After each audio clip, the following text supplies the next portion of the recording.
Hello there, listeners of the Bylines Network podcast. This is always a good reminder to say, remember when to take your bins out. I'm Julian in Bristol.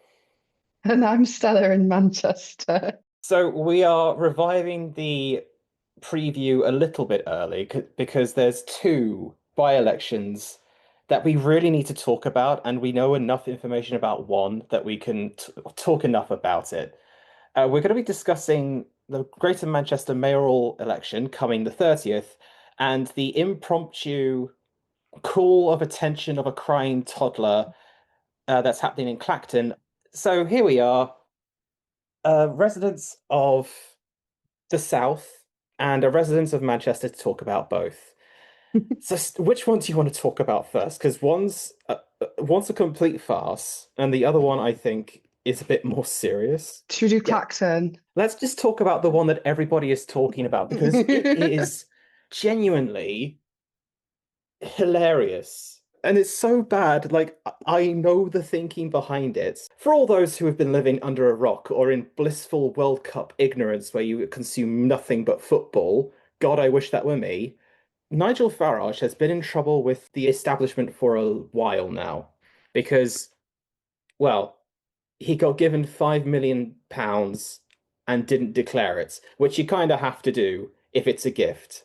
He didn't declare it, and now he's in trouble, and now he's going, well, there's obviously a witch hunt against me. Rather than let the investigation go on and then say, oh, the establishment is trying to get rid of me at the eventual by-election, he's taken one look at the amount of attention and good PR that the King of the North in Manchester has gotten and gone, ha, I want a bit of that. And thinking that people are taking him seriously, that they'd have to stand their own representatives in Clacton, everyone's just kind of, it's genuinely, I have not seen politicians this united on anything when everyone just kind of went, no, no, which has led us to, in the words of Rachel Reeves, we'll have Nigel Farage debating with a bin for the better part of the summer. And I mean, everyone I could. prefers the bin. Here's the thing: Count Binface is not going to win. I think even he knows that he's not going to win. But if you look at all of the votes against all the other parties, from like the Tories to the Greens, it's a small possibility, like one in a million, but it's a chance. I guess the fact that that could even be a possibility is what makes it so farcical, which I think everyone, the main parliamentary party saying we're not standing in this was a good idea because it just turns the whole thing into a joke, you know. This is not unprecedented. There have been a few by-elections before where someone's gone, what you're doing is wrong. I'm going to stand down and I'm going to stand again so that the people of my home constituency can tell you that it's wrong. But the last time this happened was during the Blair administration. And they wanted to push through like I forget which bill precisely it was, but it was one that would infringe more on your privacy. Tony Blair, everybody.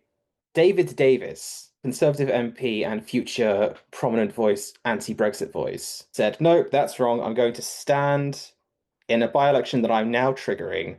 And Labour, the Liberal Democrats, all just went, well, we're not standing because this is utterly ridiculous. And unsurprisingly, he did win, but he went from future leader of the Conservatives to throwing a tantrum overnight. Like he lost, as the these kids say these days, he lost a lot of aura. He lost a lot of credibility. You know, to the point where it took until like Brexit happening for him to gain some kind of voice back and position. I think that's the best we can really hope for. This is a farce. He said this is the establishment against, well, against me. And the establishment told him to sod off. And now Clacton is in a position where it's going to have to vote for who they want to represent them at the Commons twice because the investigation is not going to stop. That's what I think he wanted. I think he wanted to stand down to get the investigation to stop because he didn't get any dodgy gifts the year before he would eventually become an MP. So there's no need to investigate that now. But that even that doesn't work because No. I believe it works in the same way of, well, we'll pause it and then we'll have to wait for somebody to nominate this case for us to open again, which is gonna happen. I suppose it's a way to kind of, if you can make the news about the fact that he stood down and is now restanding in this whole like massive drama and try and like kind of take the spotlight away from these donations, then that could benefit him in a PR sense. But it's a watchdog at the end of the day. Like they're watching, like that investigation is going to start again. And yeah, as you said, there'll probably be a second by-election, and this whole thing would have just been like a massive waste of time. And money. And yeah, and I think this has actually kind of backfired because now this has become a thing of like in every news article about Nigel Farage standing down and coming back, the donations get mentioned. And you can't really claim to not be part of the establishment and then be getting £5 million in donations. And I think the tide amongst people who are sympathetic to reform and would vote reform is starting to go in the other direction of people are realizing how insanely wealthy Nigel Farage is. Like he went to Dulwich College for school, which is like one of the most expensive private schools in the country. Like he's not a normal guy. He's not going to sit No, down with you and have a pint with you. But that's the image he's tried to portray. But I think that's changing, and he's kind of in a way done it to himself a bit by accident. He shot himself in the foot, I think. I think there were other reasons as well. Because if you really look at all the poll numbers, and again, I don't follow the polls because there's no point. But I have to keep bringing them up because unfortunately, we don't hold elections every 6 months. But if you go by like YouGov, which was the closest to predicting a correct result for the last general election, so they're my go-to for that reason. According to YouGov, their poll numbers have been slipping since February. Far from their peak of 31% last year, they've gone from 30% all the way down to 26. And the Conservatives' vote is stabilizing about 21%, 19, 20% of the electorate. And Labour have made a bit of a comeback, polling around 20 to 21%.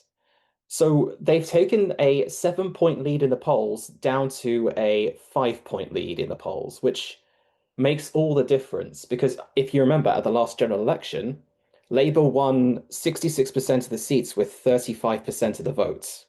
No one at this point has any kind of numbers to create a majority, which is also kind of why I think Andy Burnham's not going to call a general election if/when he's made Prime Minister next week. Do Uh, you think British politics will become more or less credible if Boniface is elected? Because honestly, I can't tell you. Like, how do you get much more of a joke than Nigel Farage? True. I think if Count Bindependance was elected, it would maybe be a good story of the rebelliousness that the British public can display. Because I think we're quite uptight, really, when it Oh, comes to rebellious absolutely. politics. So I don't think Count Boniface will ever win. You can see all the social media things of like, oh yeah, Count Boniface this, Count Boniface that. It's not going to happen because most people in Clacton will be like, well, that's a bit ridiculous. I'm not going to do that. So it's not going to happen. But if it did happen, I think it would make us a funner nation. I mean, we are turning having a prime minister into an annual tradition. Hmm.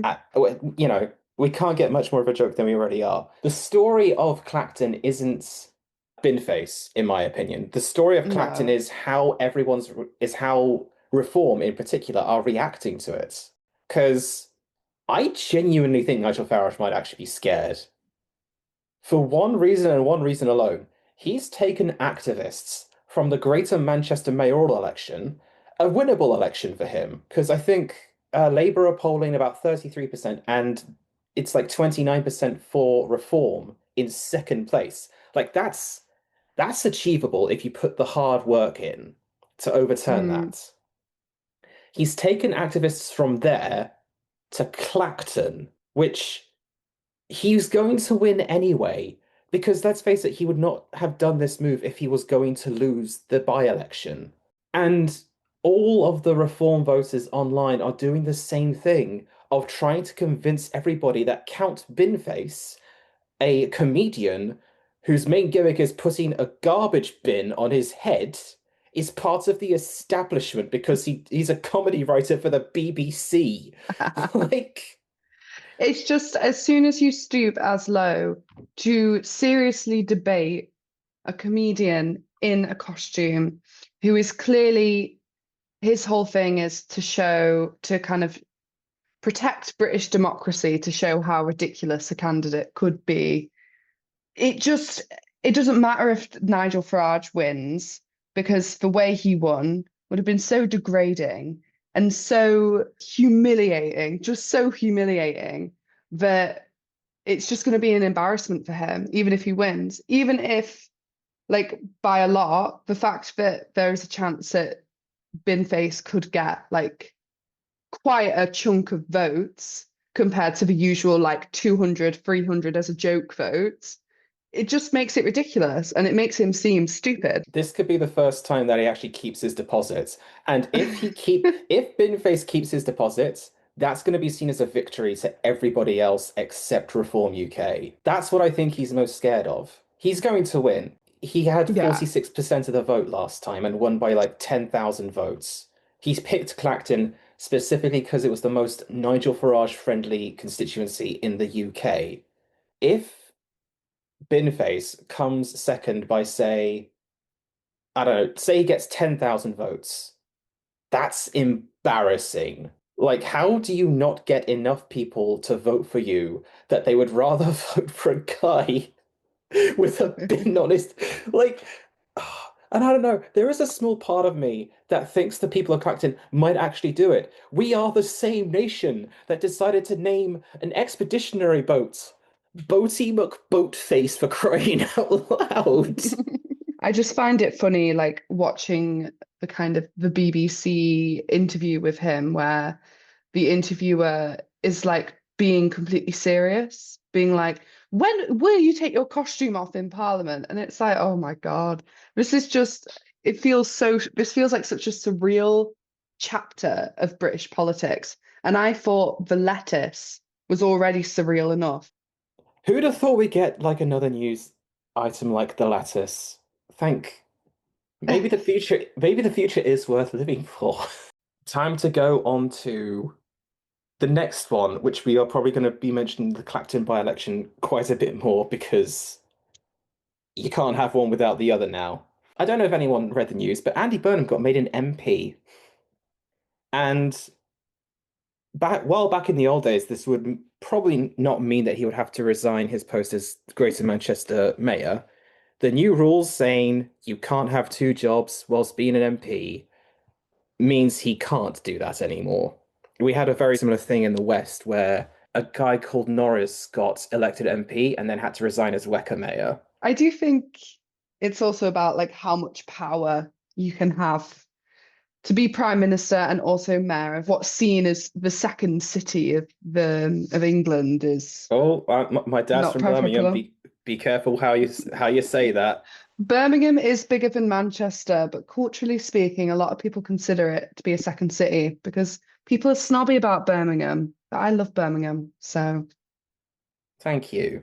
So, because he got made MP, he had to step down as the Manchester mayor, and because of that, there is now a by-election going on in Stella's part of the world, which looked like it was going to be a two-horse race between Labour and Reform, but now kind of looks a bit more certain for Labour now. Stella, how about we go through the candidates first and the feelings on the ground? I guess we'll start like least to most significant. The least significant, Geraldine Goggins, she's the Green Party candidate. I think the Greens are really utilising their by-election win in Gorton and Denton to push a message of, well, when we campaign, we win. But at the end of the day, throughout Greater Manchester, there is just not enough left-wing sentiment. And most people see the Greens as, aren't they the party that are going to legalise heroin? Which isn't true strictly how that's said. But it's just not going to happen. They'll get a sizable chunk of votes, especially in like the city centre and like Gorton and Denton, Levenshulme, kind of Muslim majority areas. But Greater Manchester is too big and there are too many very right-wing areas for that to be possible. And then the Reform candidate, she's kind of been not very like present in the like press I've read, like the hustings and stuff. But that could be in like the kind of echo chambers that I'm in. To be honest, I think this election is going to be pretty uncontroversial because of how the voting system works with the split choice. So I think Bev Craig, the Labour candidate, will pretty comfortably win the mayoral election. In how people talk about her, she is very close to Andy Burnham because she's been the leader of Manchester City Council for basically like concurrently alongside Andy Burnham being the mayor. And she's seen by some as a kind of more rational, more practical economic theorist behind Andy Burnham's mandate of Manchesterism. So for people who kind of just want things to kind of go on as they've been going on with a focus on like public transport and stuff, they will vote for Bev Craig, even though she's not as well known. She's not much of a celebrity in her image, but I think it will be a pretty comfortable win because Green Party voters will probably put down the Labour candidate Bev Craig. Same with the Lib Dem voters, which there is a sizable Lib Dem group throughout like Stockport. So I think it will be a pretty comfortable win. Whereas with Reform, the people who vote for the Reform candidate won't really want to vote for anyone else. So I think it's not going to be that controversial. I think Bev Craig's in for a comfortable win. Do you think her victory is a bit more certain now that Nigel Farage has shown he's not going to try in Manchester? I think you can see Nigel Farage actually said in his Twitter live press conference when he resigned and announced he was going to be standing again that the Labour government, proof of their corruption is that the Labour government changed the rules last minute on how the Manchester mayoral election was going to be voted on, which basically makes it really hard for Reform to win. Wait, is he talking about like changing to single transferable vote? Because that's been a thing for 2 years now. I know. So he's kind of framed that as like a sign of a corrupt establishment, especially in Manchester.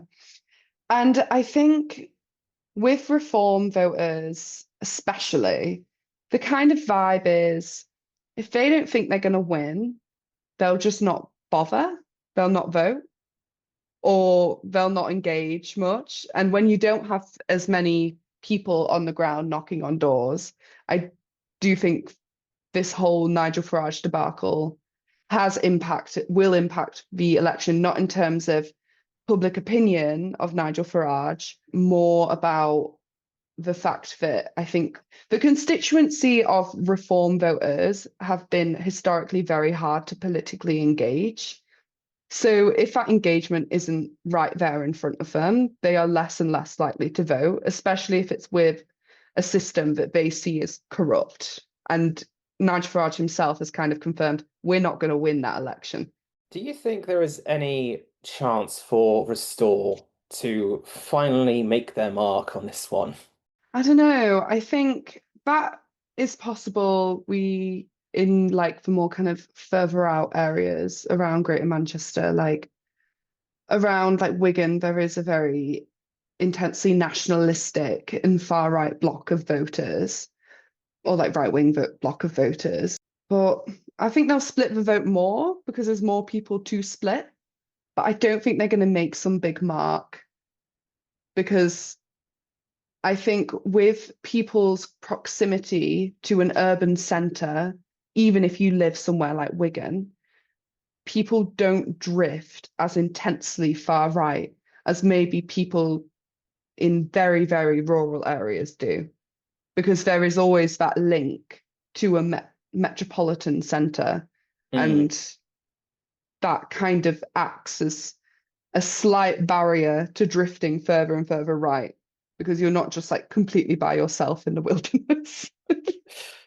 But still, yeah, I could be surprised. They could make a mark, but I don't think so.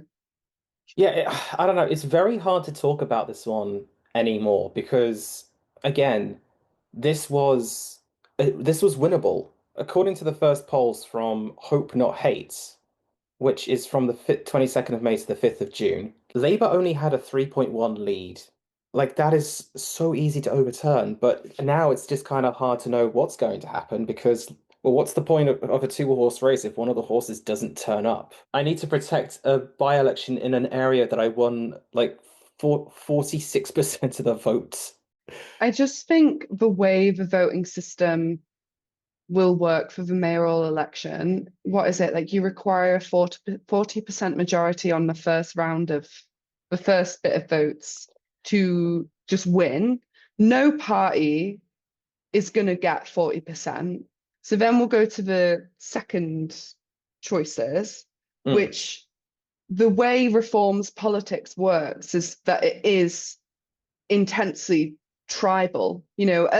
Me as a Green voter can have sympathies for a Labour voters or even a Lib Dem voter. But if you are a Reform voter, Keir Starmer is the devil and Labour is evil. It's very intense in that regard. I know you're right, but it is just kind of funny to hear Keir Starmer described as anything but the human personification of the color beige. But they really think he's like satanically evil. Like he has some big master plan. And I don't really get where they've got that from because he is so dull. He's dull as dishwater. That's why people like voted for him to be Labour leader because he was the sensible choice to make them electable again, and it worked. I don't get it. I genuinely don't get it. Don't get me wrong. He's done things I completely disagree with. The draconian implementation of the online safety bill, I think, is a mark on his record that he's never going to shake. What he's done for trans people and trans rights in this country, also just as bad, if not even worse, because that is actively making people suffer. But those are literally two things that I can take off the top of my mind. Everything else he's done has been like either, oh, this is good, or he could be better on that one. Why do people have like such a hatred for this man? I think he just represents the establishment, even in his career background.